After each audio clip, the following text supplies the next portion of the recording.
The Lost Signals present He's dead. a Bon Mott's Halloween series Zombie redneck torture family.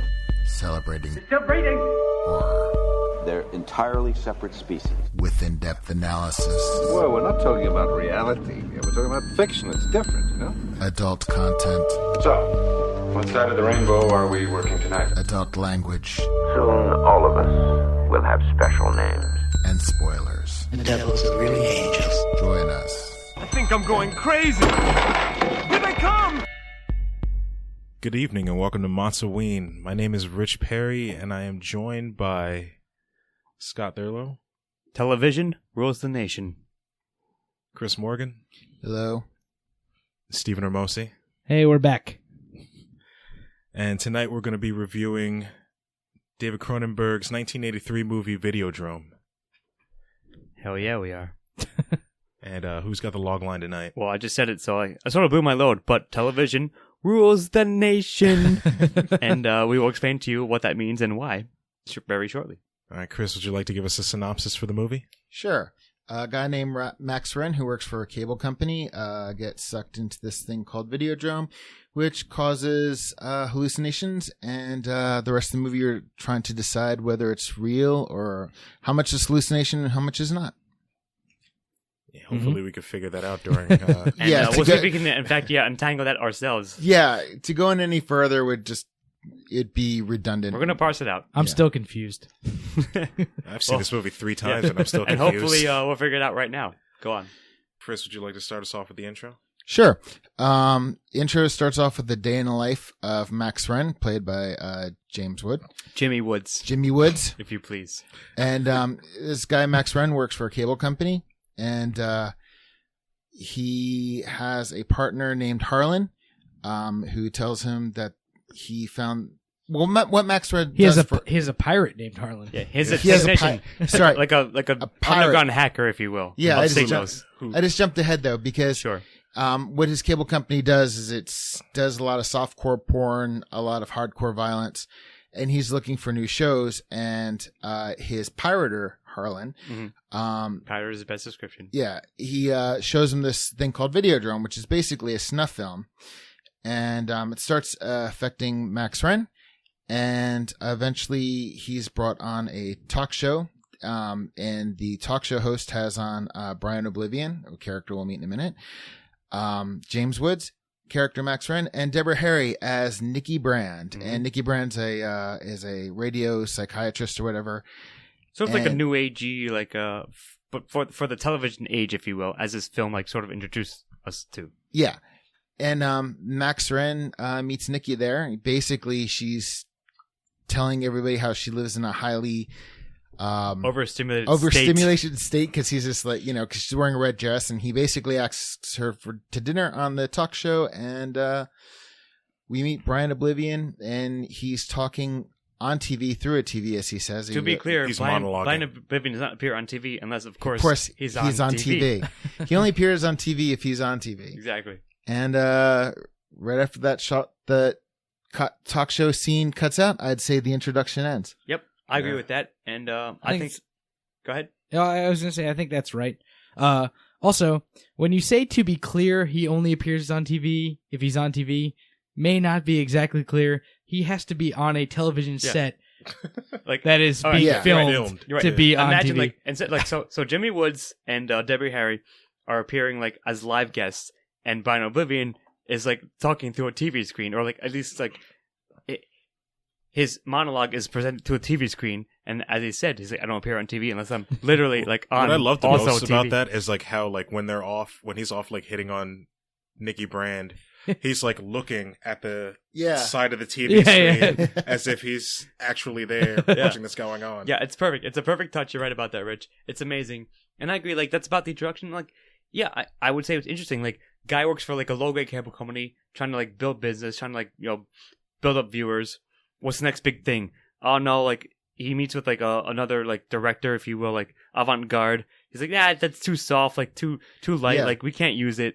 We need something we want a new thing, right? And Videodrome, it's literally just torture It's porn. just, Essentially, But he's under the impression snuff that it's film fake. shit. Yeah. Yeah, he thinks it's a production value thing, And everybody's trying to sell him softcore porn. Yeah, and he's like, no, he's like, listen, He's like, no. people are bored of that. Like, this will come to themes. I think. I'm just saying, I think it's relevant to mention it here.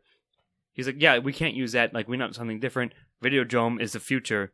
I need to figure out, like, how to get to it, how to, like, basically franchise them, more or less. And so, yeah, he's scheduled for an interview on a television show. Clearly, he's done this a lot. He speaks for the LCD, for lack of a better term, if you will, against, like, the host asked him, you think this is good for society? He's like, yeah, well, that's what society wants. I don't care whether or not it's good. Right.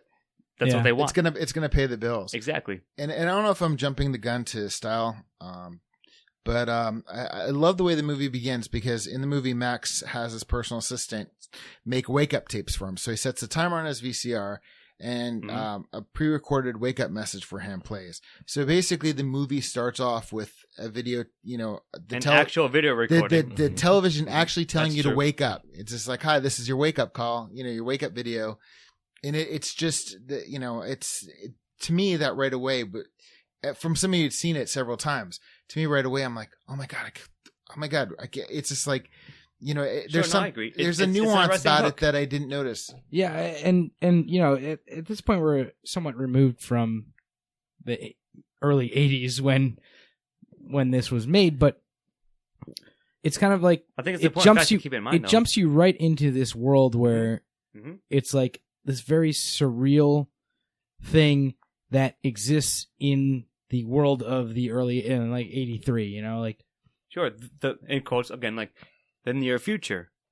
But based on this technology that was like prevalent at the time. Absolutely. I saw this movie in 1983 on video cassette. I was 13 years old. And like even I was being born. We watched Videodrome on video cassette. Yeah, I was actually babysitting, and the lady's like, "What do you want to watch?" And I said, "Videodrome." She's like, "Okay," and she brought over Videodrome. I'm like, "Cool." Dude, that's weird that she was cool with that. Totally.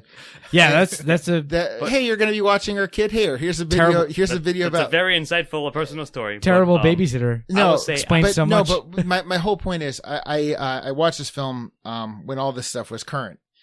And then, like, fair enough. Over the last 30 years, I've watched the film, I don't know, probably every 8, maybe 5 to 10 years or whatever.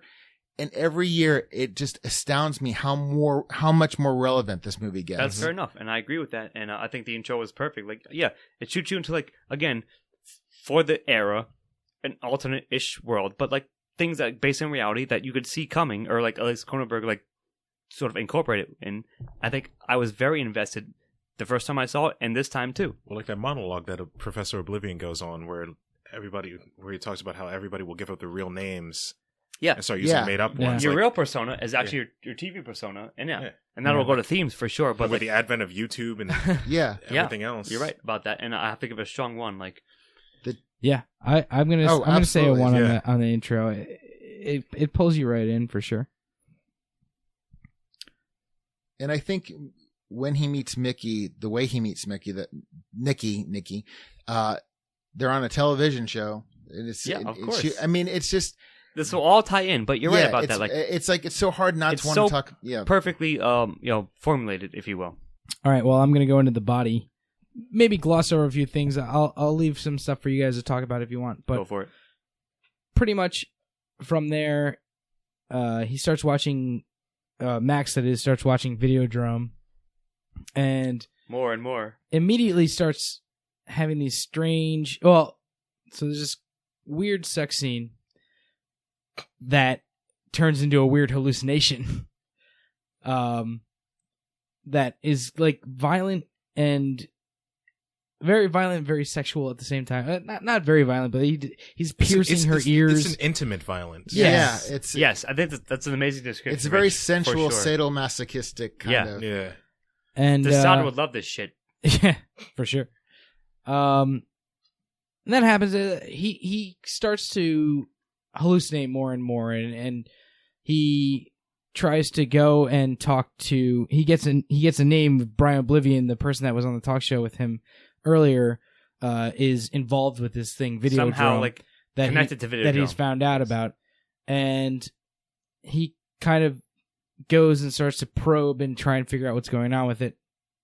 and he gets a tape from Oblivion, who and that tape causes this massive hallucination where he basically puts his face inside of a television, and so it goes. It's Cronenberg stuff. It goes on from there. He meets like these other like shady character. He meets Brian's daughter Bianca, and he kind of goes and like he also meets this other guy.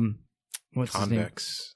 his name? Yeah, I forget what his first name is, but Convex is his last name. I think it's Gary, but Gary. regardless. Yeah, Gary Convex. And this guy is kind of the face of Videodrome, I guess, and he's getting deeper and deeper into this strange world that is, to his mind at least, like just altering the way his mind works, and also probably causing him tumors. Mm-hmm.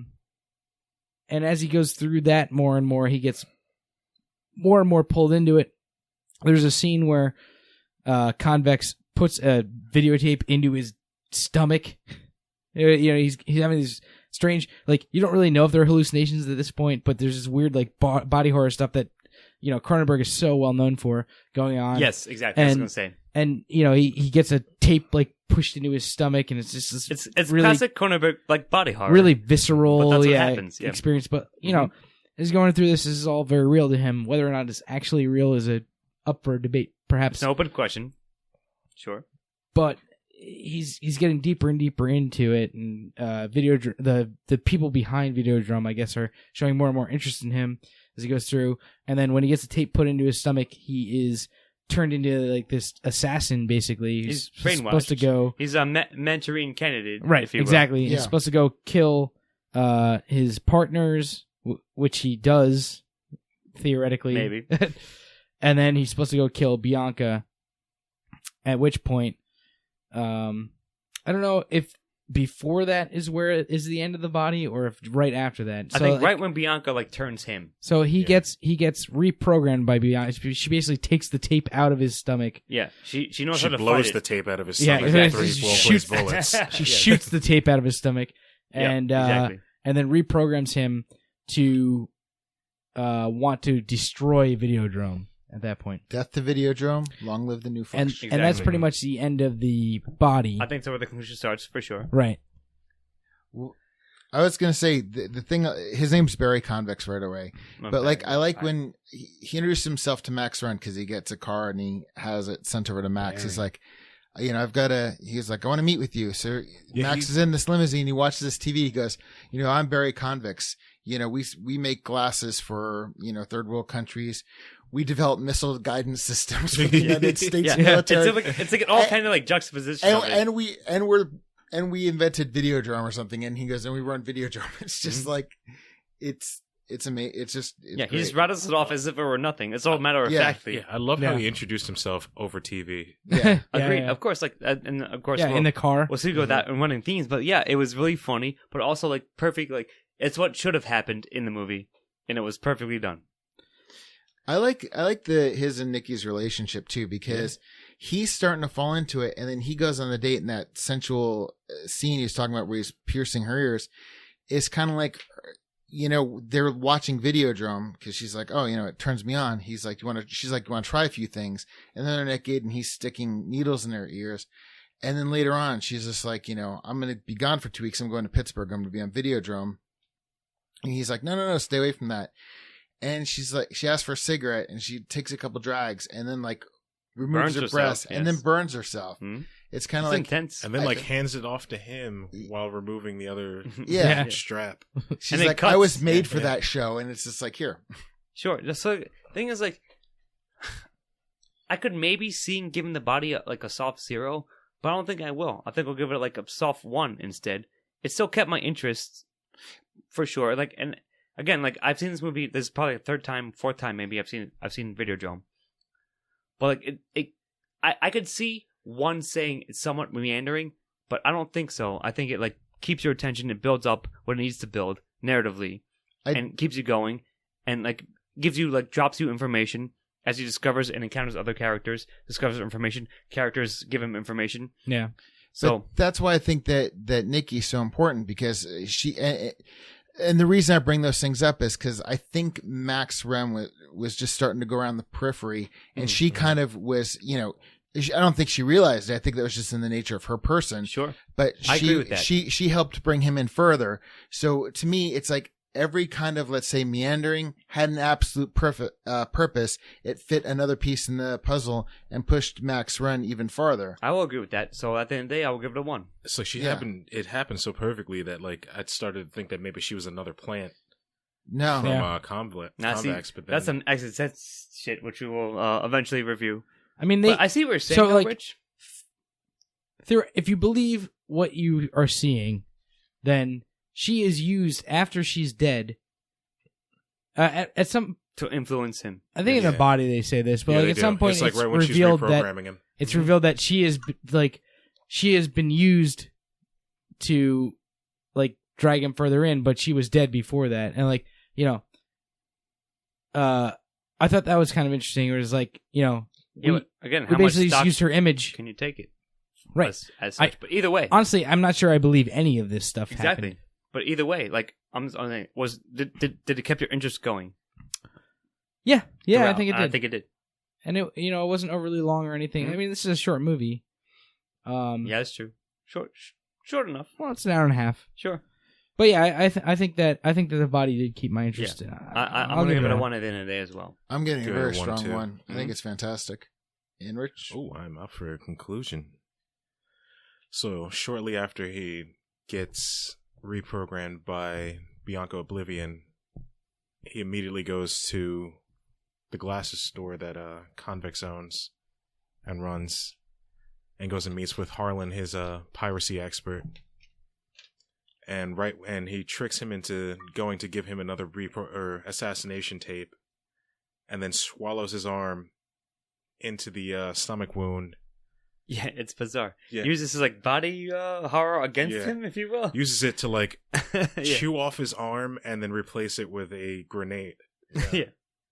And then a bomb, as I told you. Yeah. A bomb, either way, blows himself an exit to walk out of, and then goes to meet with goes to find Gary Convex at his exposition, if you will. Yeah. His trade show, I believe. His trade show. Mm.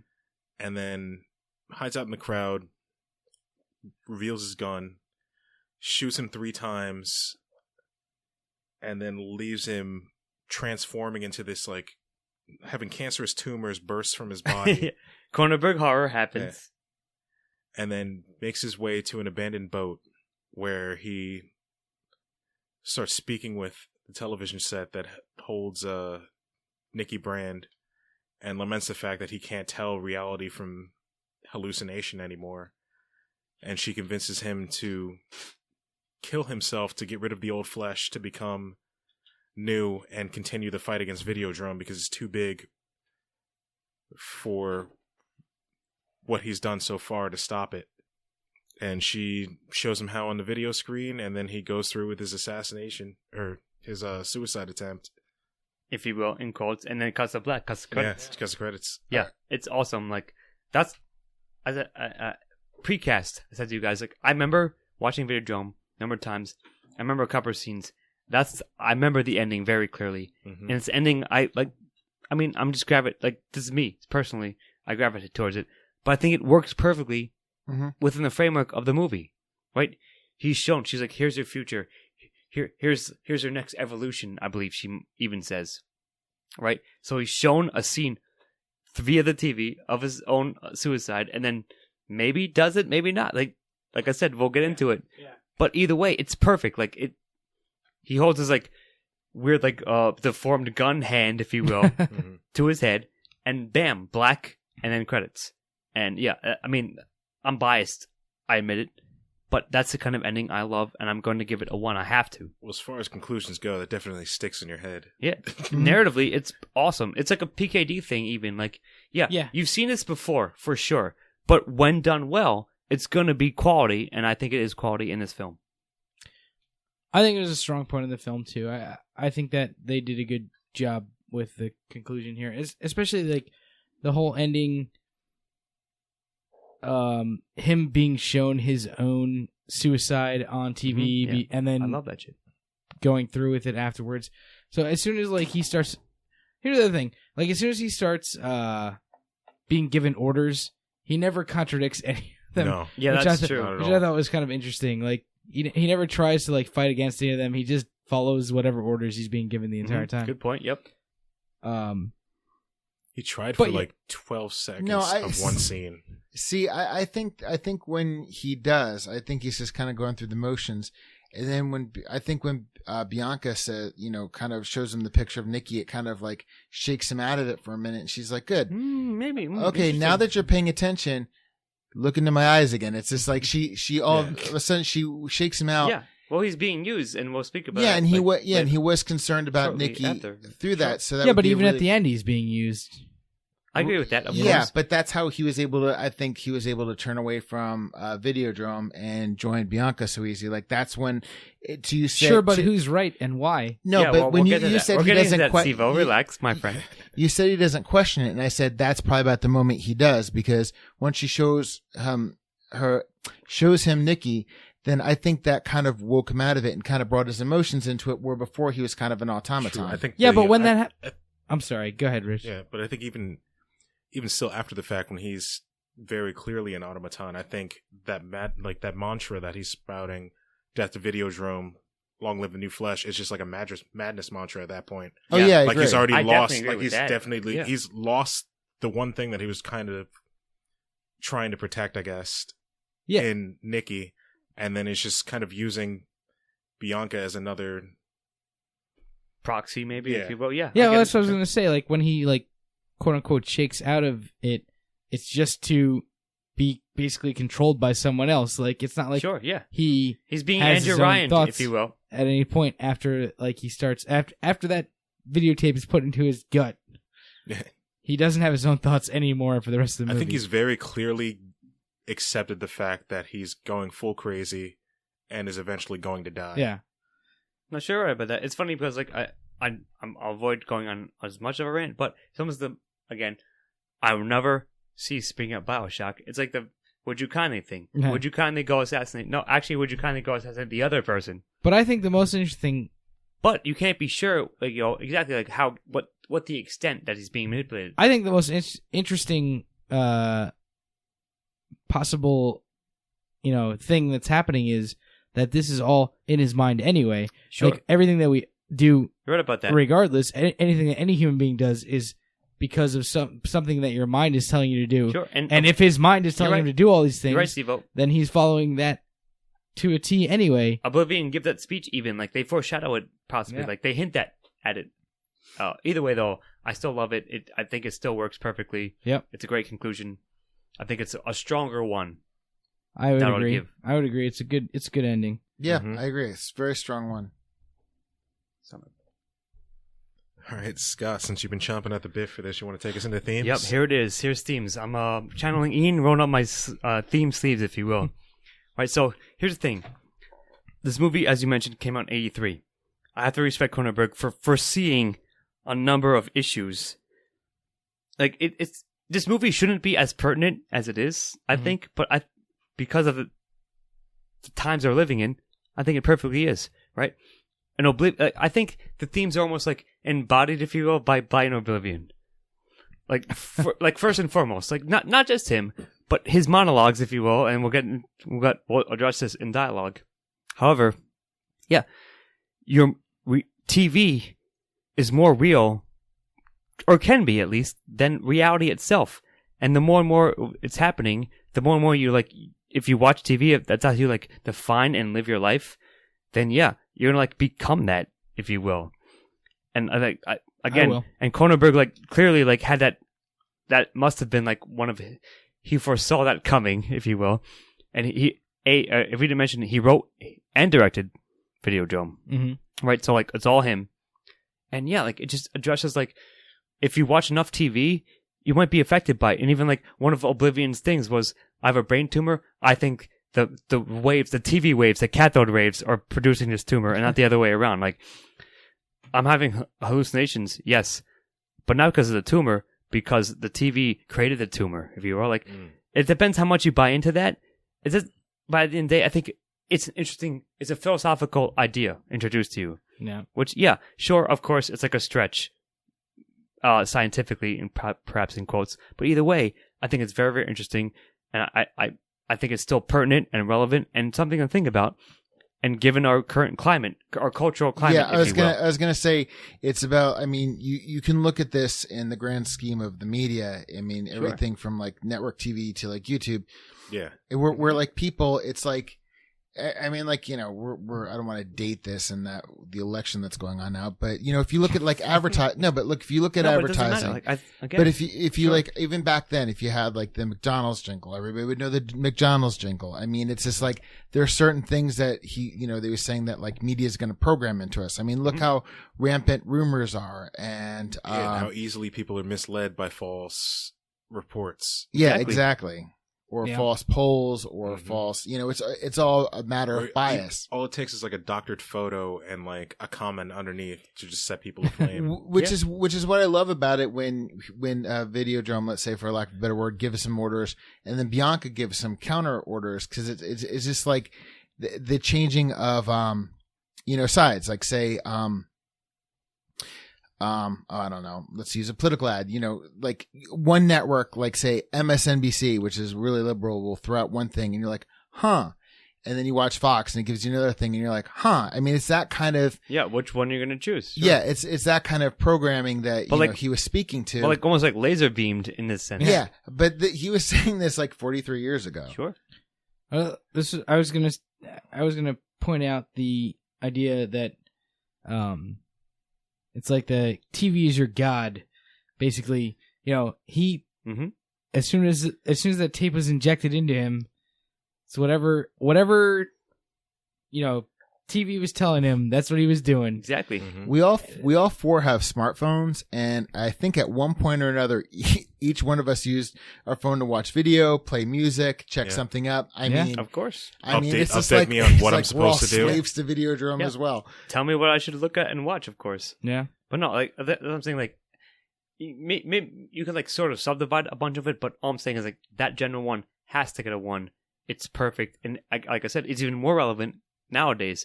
Like it's funny because, like I said, it's possible like if you look back at the movie, like, oh, what a joke! Like they didn't know what they're talking about. No, it's actually more pertinent than ever. Yeah. I think another interesting theme in there is the sex and violence, the draw of sex and violence. Sub-theme, if you will. Yeah, and that's perfect because like on network TV, they show TV basically over the top violence is okay. What is the LCD like? Yeah, those two I mean, things. it's just like look at The Walking Dead or something. You could see guts and gore and all that stuff, but there's no nudity in it at all. It's just like it's just like that whole thing where it's just like, hey, you're showing softcore porn and hardcore violence. I mean that. I mean, that is a. And they even, to add on your point, Chris, they even mentioned in the film, like, there's something about like the mixer of those two that affects your brain. Like, I mean, that was like that's why they were doing it. That helps the signal reach your brain and spine. It's like the perfect like meeting of them, and they figured it out. And like, here's how to fuck with people. Here's how to like get them to do what we want. Sure. Yeah, absolutely. I mean, I don't know if you guys have anything else to say, but I'm going to give Thieves a 1. Yep. I'm giving definitely giving a 1. It probably is the strongest point about this movie that still stands to me. I wholeheartedly agree. I would say so. Yeah, it knocks me over every single time I see it. It's probably going to be even more relevant the next time I watch it. Yeah, for sure. I'm just amazed. All right, Chris, you are up for antagonist. Just one more thing in themes. How Scott always brings up Society. Bioshock. How Scott always brings up Bioshock. I always bring up Star Trek. Sure. It's like watching an old episode of TOS and you're like, how did this line get past the center? I just had to balance out your Bioshock. I get you. But we're talking antagonist, and is it society? Is it media? I think it's everyone. Is it? Yes. I don't know. It's because it's really? Videodrome, but it's just like Videodrome is. I mean, it's funny what you both said, but even the human, let's say the human antagonists. Okay, if we're gonna say the Harlan because he betrayed him. Okay, let's just say that Judas part. Put a face to a name. Yes. Yeah. Okay. I mean, as we, you put a face to it. That's like one media, and Bianca's another media. So I mean, it could very well, even if he didn't intend it at the time, you look at it today, and it the antagonist could be media. Yes and no. So I know what Steve was going to say. Yeah, I mean, I'm going way I don't thematic. know if you do. I might be going out in left field. Maybe on not. This one. Actually, fair enough. But I'll try to address like what we normally say is like who is like literally antagonizing that I will say. the protagonist, right? That's what you're going to address. Mm-hmm. That's fine. And Harlan. you know me, like I usually choose abstract things. Well, yes, like I would say convex. yes, maybe, but of course, like my argument is I don't disagree with that, Rich, at all. And maybe Steve will like back me up. At the same time, reinforce you. To build off of that, I would have to say like Bianca's just as much of an antagonist as Convex is. I would agree with that. But all those fall under the umbrella of uncertain reality. It's going to be my antagonist. Well, the reason I say Harlan is because not only does he have the Judas role, but he's the one who like kind of he's the constant through the whole thing. Sure, before he's a catalyst, and he's also I get it. I so completely get it. If I was going to put a face to the name, I think I would put. I completely get that, but again, like, I don't know. I completely see him as a supporting character. But what I will say is this: I think that because I don't actually believe when watching this, it feels more like none of it actually happened. This is all a fever dream, a TV dream, TV fever dream. Yeah. He fell asleep with the TV on. And quite possibly, like, based on a tumor that he has or something like that, perhaps the tumor is his antagonist or something like that. The problem with talking about this, you don't really know what is the force that's against him. I agree with that. I'm saying, like, and before you go on, that's kind of the genius of it. And so I might give antagonist a 0, and here's why. He does feel antagonized throughout the whole movie, but it's by this like nebulous thing force. That I don't know what it is. I know what you're saying. I have no idea what is antagonizing him, and for that, I don't know if I can give it a 1. I still like the movie. It's not going to take away from my enjoyment of the movie, but I don't know if there is something that I can say is an antagonist. Okay, I see what your side of the coin, if you will. Allow me to actually like give you a solid antagonist. It's a Descartes problem.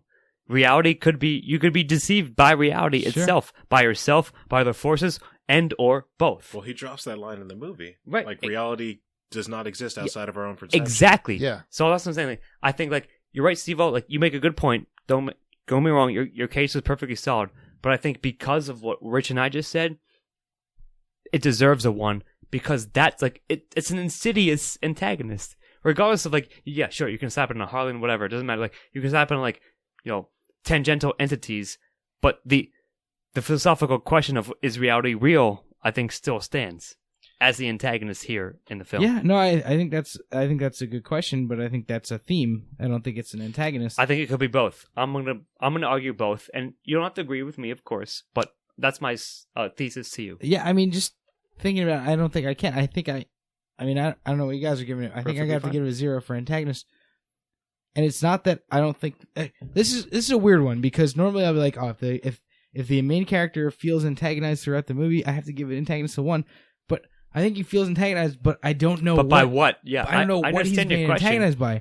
I'm trying to give you a nebulous force. Yeah, sure. But is that a thing that I can give a 1 to? I don't think so. I have to give it a 0. I get it. I'm going to give it a 1, though. I'm giving a strong 1 because I do not think the whole thing was in his head. I think we were looking at his perception of what was happening, like the body horror stuff and like the gun growing into his hand. I don't think actually happened, but it was happening in his mind. But the people he killed, I believe he killed those people.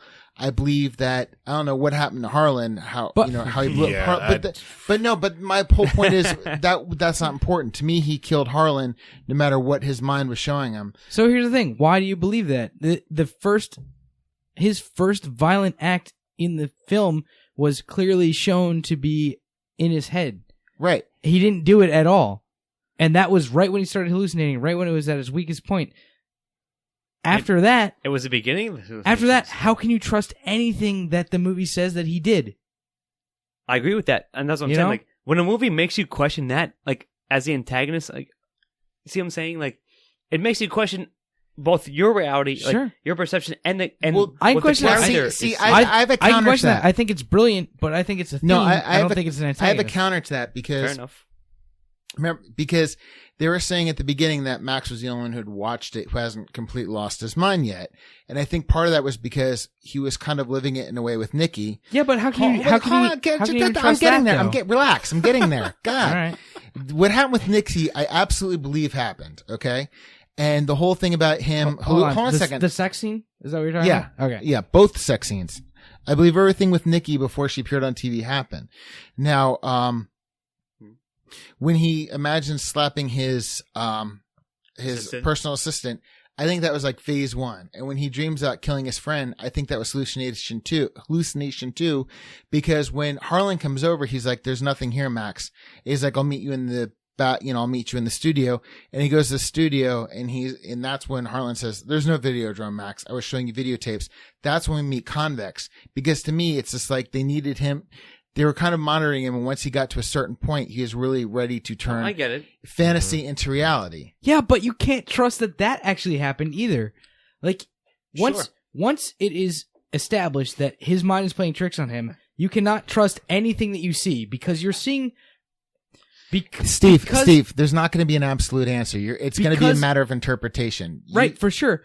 But what I'm asking you is, how can you say that you think that these things happened when the initial what you get initially going into his hallucinations is the fact that what he thought he didn't happen. That's the whole setup. Depends on how far you think his hallucinations can go. Yeah, but that's my whole point that I was like saying. It's a progress. It's not. It's happening little by little. It's yeah. I get that. And like the progress to me is, yeah, he slaps his assistant twice, and then he's like, I'm so sorry that I slapped you. She says, but you didn't slap me. And now every time that he makes a physical action, you have to doubt is it a that physical he action actually or is it did a violent physical action? It doesn't matter. Any action that he makes after that point, you have to say, did he actually do that, or did he not question it and nobody corrected him about it at that point? I understand that completely. Actually, I'm sort of like on both our sides, but I'll try it quickly into another, like, within MOTS-O-Ween, we did Jacob's Ladder, right? So like, sort of take it as that such in a way, like, sure, the reality is in question for a lot of it, but all I'm saying is, like, to me, again, yeah, it comes down to personal opinion. To me, the antagonist is enough. Like, take like 2% of everything we just said was antagonizing Jimmy Woods, and also the nebulous force as well. Like, media itself, I have to give it a 1, and that's my final, like, statement. But I will very quickly rebut your statement about Jacob's Ladder. In Jacob's Ladder, there's a much more definite conclusion as to what is going on. Sure, I understand that. I'm just saying it's similar enough, and I will personally, like, I like to think that it was enough of an antagonist that I'm going to give it a 1. Okay, I'm going to stick with my 0. I'm giving it a very strong 1. I'm sticking with my interpretation. That's cool. I'm going to give it a 1. All right. So, all right, Steve, you're up for protagonist. So I'm up for protagonist. Jimmy Woods, bitch. Jimmy Woods. Max Wren. Strong protagonist. I thought James Woods did a great job acting this, and the character was very interesting to me. I don't know if there's all that much more to say. He did a great job, and, like, you know, Scott, go ahead. No, I got one more. Like, you're right. Like, chomping at the bit you're right. Like, there isn't much more to say to him. Like, he did a great job. He was a believable character. Mm-hmm. He was like Captain, like, corporate morally gray guy. Right. Like, right, you know, like, dubious guy, like, just trying to do his job. Who bit off way more than he could chew. Exactly. Had a really cool arc. Yeah, like, throughout. exactly. He completely changed. His job entailed, like, finding, like, weird, you know, signals, if you will, like the lost signles, if you will. Yeah. I will. It literally started at the beginning of his day when he woke up. Yeah. Movie. I mean, like, this is a day of the life of this guy, and you're very quickly introduced to what his job is and what he's trying to do. And I felt like I was invested in his character throughout. So that's all I can say. One of my favorite scenes in the movie is, like, at the beginning when he's making breakfast. He's in his robe, and he makes a cup of coffee, and he's looking at stills of the soft porn that he's going to look at the other day. And he picks up a pizza crust from the pizza box, eats it, Wipes and the then grease off. dunks it in his thing. And it's like, well, I mean, it's just like it's such a nice touch. You're right little about that. character moment. Exactly, and Cronenberg's really good about that. And wipes the grease off the picture. Yeah, that was great. Yeah, there was like a bunch of little touches here and there throughout, and like, I again, like I said, I was invested in following the story. I think James Woods did a good job of portraying him, and I enjoyed watching his arc throughout. I agree. It was very well done. I'll give him a solid 1. I don't know if you guys. I love his transformation from the when he's first confronted with how big Videodrome is. Yeah. He has that deer in the headlights look, Mm-hmm. and then goes to complete like blank Manchurian Candidate. Yeah, Yep. exactly. Yeah. Up until, and I love this, that he admitted that his hold on reality was gone. Might not be the most stable hold in the world. Like he needed help. I like that he kind of knew how crazy he was. Mm-hmm. Yeah, exactly. He'd gone so crazy that he just couldn't care about being crazy anymore. He came back around to the other side. Exactly. You lap yourself back into sanity. That's ones for everybody? Mm-hmm. All right, ones all around. All right, now for supporting characters. Got a interesting bunch here. Yeah. Mm-hmm. So we have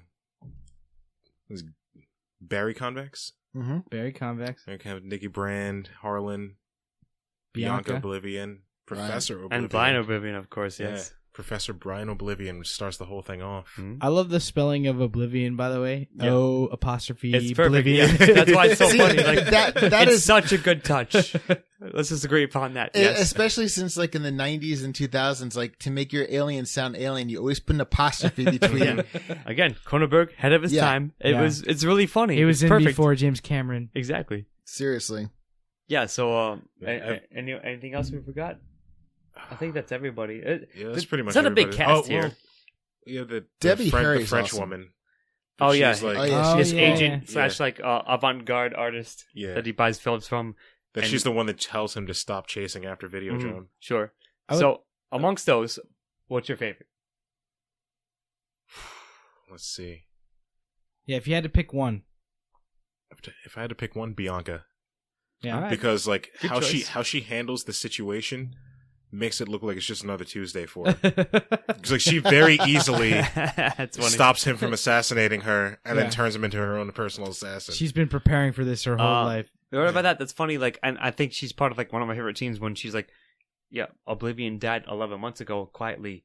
All that's left of him is like 1,000 videotapes that he recorded. Sometimes he did 3 or 4 a day. Yeah, I agree with that. Like, that's pretty good. But I think Harlan's got to be my pick. Yeah.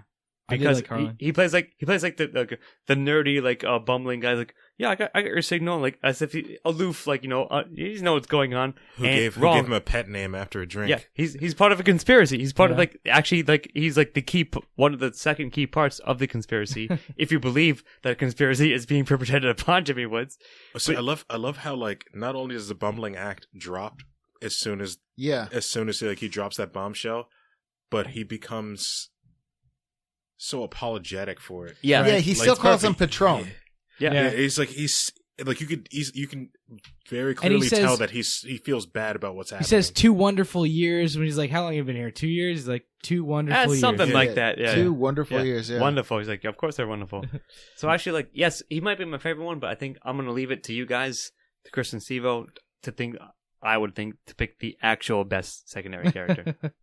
I'm gonna say Nikki Brand. Because I think obviously no, I'm saying I agree with you. That's why I left it to you. Yeah, because I think she more than anybody else brings Max Wren from the periphery, but she does it so innocently. She's got this earnestness about her. She's got an innocence about her, but she also knows what she's doing. She knows what she's like. Mm-hmm. I mean, I think Debbie Harry did an amazing job with this, and I think her character is just so instrumental. It's just I love how Max walked into that relationship thinking that he was like he'd seen it all, and then runs into her. She's like, "No, want to try some things." Yeah, this is me. He's like, I'm not ready for you. Yeah.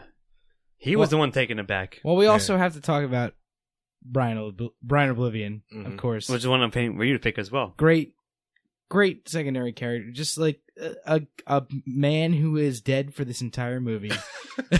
Yeah, and is terrific. Just he has created tapes for every possibility, and in fact has tapes sent to Jimmy Woods in case something exactly this happens. He knows. I was expecting to give him one tape, but she gives him 4. 3 or 4. Yeah, exactly. Like he's like, listen, this is a series. In case he could probably tell you explain this better than I can. And she's explaining it to him, and while she's explaining, that Brian Oblivion died at 11 months earlier and quietly on an operating table.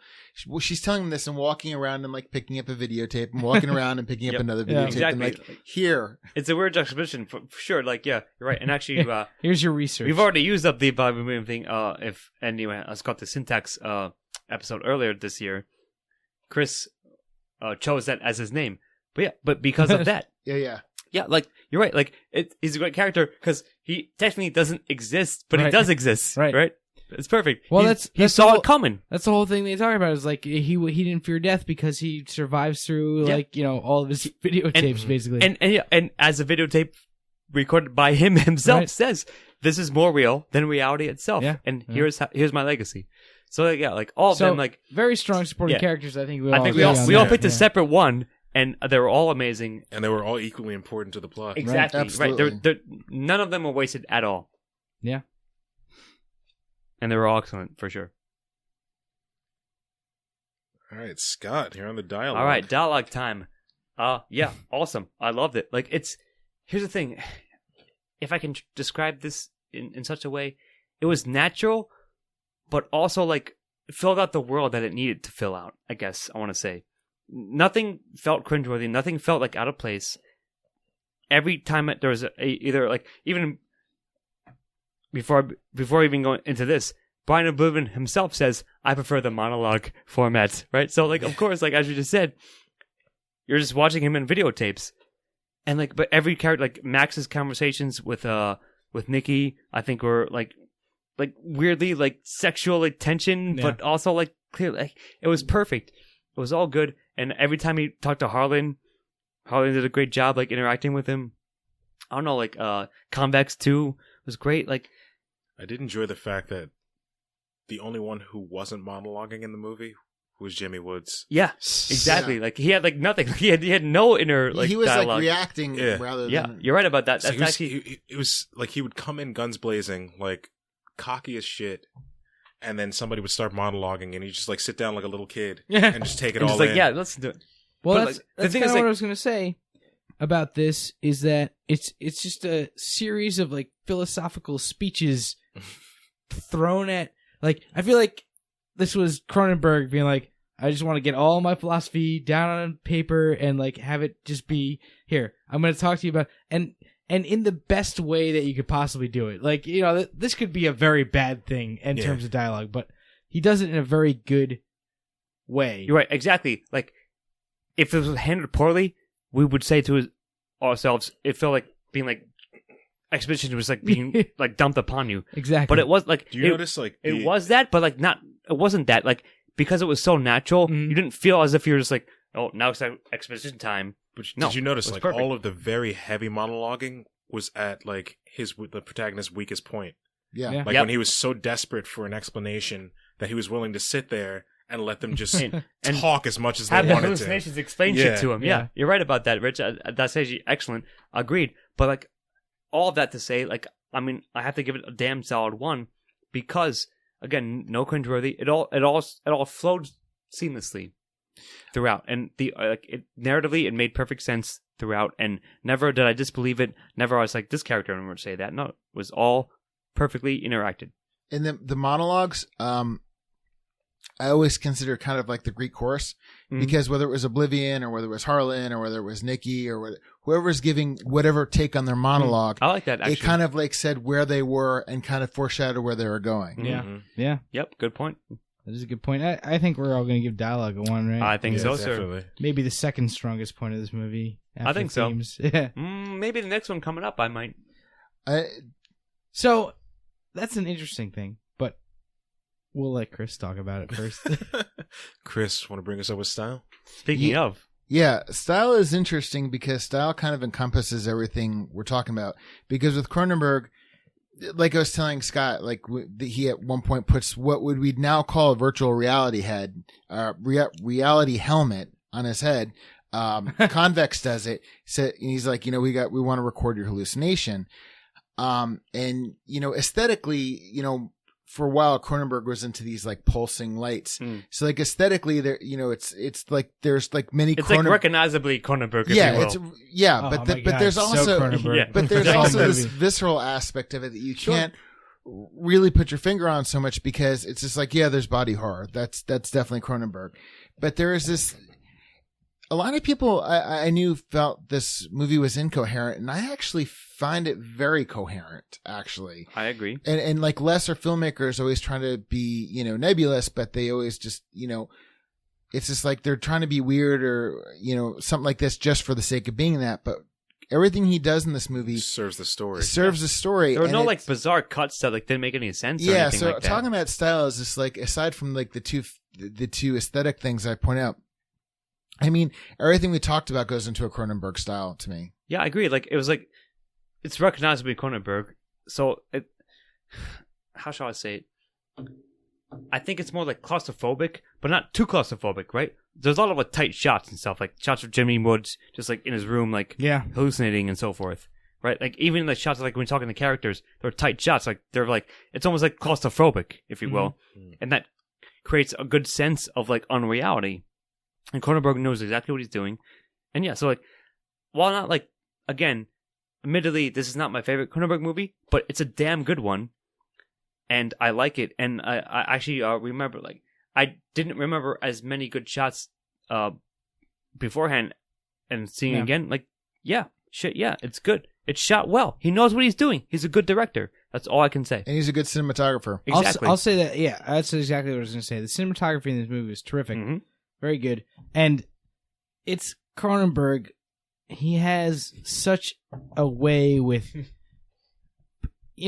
for lack of a better term, body horror. That's what, if you talk about Cronenberg, you got to talk about body horror. Yeah, I mean, he's the grandfather of that. It's insane. Like, it's just so crazy, especially in terms of what you could do in the 80s and what that meant. Oh, yeah. His effects are amazing. I think the one scene that stuck out to me was the whole scene with him making out with the TV. Yeah. Like how it moved from just the body of the set pulsing to the screen moving out and not warping the picture in any way. Yeah, and you could see that her mouth is actually reacting to his head being in the TV. Yeah, it's awesome effect. It's like the details are just, and this is before CG. It's before they could just burn it in. I will say this, though. I do not remember the score, if there even was one. I don't remember any music from I just remember the title. And Howard Shore, and he did a lot of like, I always bring up music, and I'm not, this isn't going to give it a 0 for me by any means, but I don't remember any music from this movie. We just watched it 20 minutes ago, No, you're right. Like you're right. Like you're 53 minutes usually ago. like the score is like the thing that you bring up, see like that you like comment upon if it's like one way or another. Mm-hmm. Agreed. Like it's sort of like, but here's the thing. Think about it this way. Yeah, it wasn't like memorable, but nor was it annoying. Like it was like, what was there one? Was there music? Yeah, there was one. I think that's I'm my pretty point. sure it was just one song that was played. Yeah, exactly. It was like synth swells that's and my point washes. to you, because like it's almost like subliminal, almost, right? Yeah, it's like you don't like, you're not supposed to notice it, but it is there. Okay, I mean, I believe you, but it popped up like after the title crawl, at least. Yeah, it weaves in and out, it, like subtly. It popped up in random spots that I feel like it shouldn't have been in, and then afterwards, it was showing up where you would expect this. So I'll say this: this felt like a quiet movie to me in terms of music. Sure, and that's not necessarily a bad thing. That's kind of the whole point. That's not necessarily a bad thing. But as I usually try to look out for music, I just don't remember it from this movie. Everything else, all the cinematography is great. The direction is terrific, and like just probably just based on the crazy Cronenberg, like creating the body horror, creating body horror as a thing, pretty much. Yep. We'll give it a 1 for me, of course. Like that, the whole scene with the guy splitting in half and like his insides like bubbling out of him, so crazy. And that when you see like CGI, a lot of like CGI horror, a lot of times it just doesn't feel real. Cronenberg, even though it doesn't necessarily look real, it feels so visceral and like it's just like that is fucking gross, and that's exactly what it should be. You're right, absolutely, I agree with that. So like, just my final thought. Yes, while I agree that like the soundtrack wasn't all that memorable, I think it served its purpose. I think it like subtly, again, like in the sense of like the signal affecting you. Sure, it was there. You're not supposed to notice it. No. But again, we'll coin this term. Cronenberg cinematography is like always pretty great, and this one also same thing, pretty great. And you're right, yeah. The body horror thing, like he does it well. He knows what he's doing. He knows how to make it feel visceral, as you said. It's insane. And it was Cronenberg awesome. The whole world up, Yep. Marty. Yep, it was awesome. Morty. Why did you say Marty? Yep. So I'm giving it a 1. All right, Have to. One's all around. Yep. One's all around. All right, Steve, you're up for recommendation. Yes, I am. I am going to say about this movie that if you like a good horror movie, watch it. If you like something talking about interesting philosophies, especially regarding media and Our modern age, if you will. yeah, I would like say. the way that society is going in terms of imbibing media, watch this movie. If you want to just pass some time with friends and watch a pretty crazy movie, watch this fucking movie. I mean, like it's just a good movie. You'll enjoy it. Pretty much everybody that I know would enjoy this movie. I'm sure some people, as you said, Chris, will find it confusing. And honestly, it's a confusing movie. But what you got to do is not hold on to that. Don't even worry about how confusing it is. It's only confusing for like the last half hour. Yeah, 20 minutes even. Yeah, I agree with that. Something like that. Sure. So here's my thing. Like, so as we were watching it, I decided to make a drinking game of it. And so here's what I recommended. I'm going to recommend it regardless. Yes. I like I'm this. recommending it either way. Like, it's... I would not recommend this because you will die. You'll Well, have I recommend you'll watching have the movie, of course. a billion drinks. It's only if you're a hardcore alcoholic, as me, and possibly to a lesser extent my friends here. But the actual recommendation, yes, watch it. If you have not seen a Cronenberg movie, I think it's a good introduction to like his style, like to what he's going for. I'd agree with that. As you said, philosophy and so forth, right? Sort of like gets you into like what he does, right? But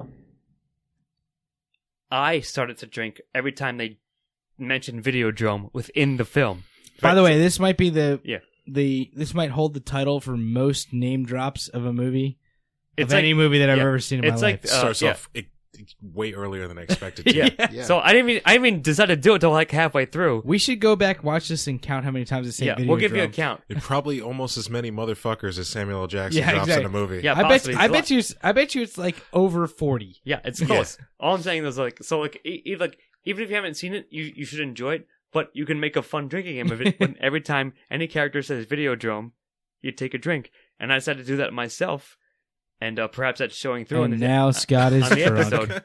But either way, like, I didn't think, yes, I recommend it. If you've seen other Cronenberg movies and you haven't seen this one, see it. If you have no idea who Cronenberg is and you want to be interested in it, see it. If you want to have like a decent horror movie, again, for MOTS-O-Ween, see it. It's a good introduction. If you're having a MOTS-O-Ween yourselves, go see this movie. If you have an inclination to like, be inclined, or if you have any interest in something like this, you should see it. And it's good. Actually, the reason that I decided to watch this is because I was watching a countdown of like greatest horror movies of all time, and they had mentioned how, as we also mentioned in themes, how it's starting to become more pertinent with how society's moving on. And I decided to give it a look, and it's scarier with each watch. Yeah. Agreed. I'd highly recommend it I think because it's kind of a best horror movie. Yeah, this is my favorite Cronenberg movie, and it's like Dawn of the Dead to me. I don't consider it a horror movie or a science fiction movie. I consider it just an amazing piece of social commentary. That doesn't actually, it doesn't. Well neither said. film passes judgment. It just says, "Here's Think a about it. philosophy." Yeah. Sure. I will say, if you want a horror movie, if you want something that's scary, it's probably not the movie for you. It's not that scary. But until you start thinking about it and thinking about how scary and society those is. are the best horror movies, Yeah. I would say. So that's the best I can say. And yeah. It's like one that'll hit you like 2 days later. Yeah, exactly.